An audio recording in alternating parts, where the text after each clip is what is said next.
সচিবালয় থেকে যুক্ত হচ্ছেন সহকর্মী জান্নাতুল মোহনা। মোহনা, বৈঠক শুরু হয়েছে কিনা সবশেষ তথ্য জানাবেন।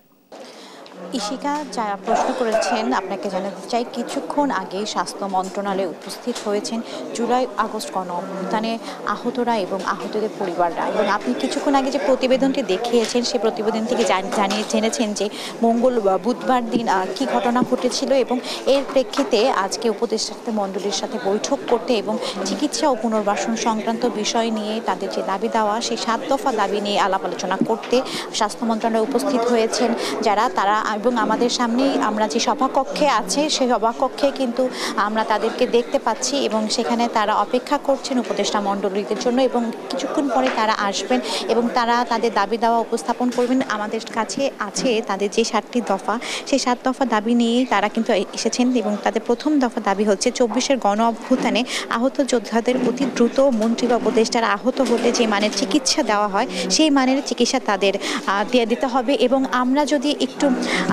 আমরা যদি জানতে চাই কিছুক্ষণের জন্য একটু কথা শুনতে চাই যে আপনি ভাইয়া একটু জানাবেন যে আপনারা তো 7 দফা দাবি নিয়ে আজকে এখানে উপস্থিত হয়েছেন, তা যদি সংক্ষিপ্ত আকারে জানান যে আজকে কি নিয়ে আলোচনা করবেন। আচ্ছা, আলোচনাটা আপনারা তো সবাই মিডিয়া জানবেন, আমরা স্যাররা আসুক, উপদেষ্টা প্যানেল আসুক, আসার পরে আমরা জানাবো আপনাদের মিডিয়া, আবার আমরা পরবর্তীতে জানাবো যে আপনাদের যে 7টা দফা তার প্রধান দফাগুলো যদি একটু সংক্ষিপ্ত করে হচ্ছে। আমরা অলরেডি কিন্তু মিডিয়ার কাছে হস্তান্তর করছি যে আমাদের দাবিগুলো কি।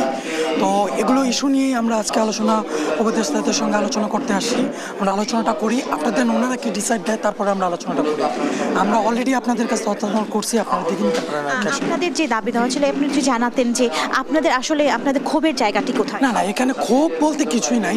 ক্ষোভ বলতে গেলে আবার ক্ষোভ আছে আবার নাই। সেখানে হচ্ছে কিছু এমন পরিকল্পনা চলতেছে, যেমন আন্দোলনটা হয়েছে এবং আহতরা দীর্ঘ 3 মাস ওভারঅল হয়ে গেছে। তো এখন অনেক রোগী আছে চিকিৎসা প্রপারলি পাচ্ছে না এবং অনেক ইস্যু এখানে তুলে ধরা হবে। যেমন তাদেরকে কেউ ডিসচার্জ দিয়ে দিচ্ছে, কিন্তু তারা মনে করতেছে না আমি যদি আরেকটু ট্রিটমেন্ট পেতাম আমি আই থিঙ্ক বেটার ফিল করতে পারতাম।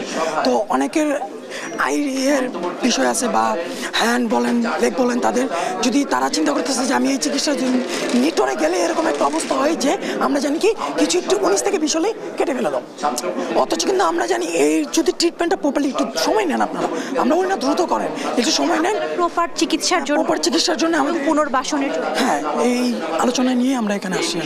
শুনছিলেন দর্শক যে চিকিৎসা এবং উন্নত চিকিৎসা এবং পুনর্বাসনের জন্য তারা আজকে এখানে জড়ো হয়েছেন। তো পরবর্তী সংবাদে হয়তো আমরা জানাতে পারবো যে বৈঠক থেকে কি সিদ্ধান্ত এসেছে। তো এই ছিল ইশিকা আমার কাছে সর্বশেষ সংবাদ। মোহনা, অনেক ধন্যবাদ আপনাকে। গণ আন্দোলনে আহতদের প্রতিনিধির সঙ্গে সচিবালয়ে কিছুক্ষণ পরে বৈঠকে বসবেন অন্তর্বর্তী সরকারের উপদেষ্টারা। সবশেষ তথ্য জানছিলাম সহকর্মীর কাছে।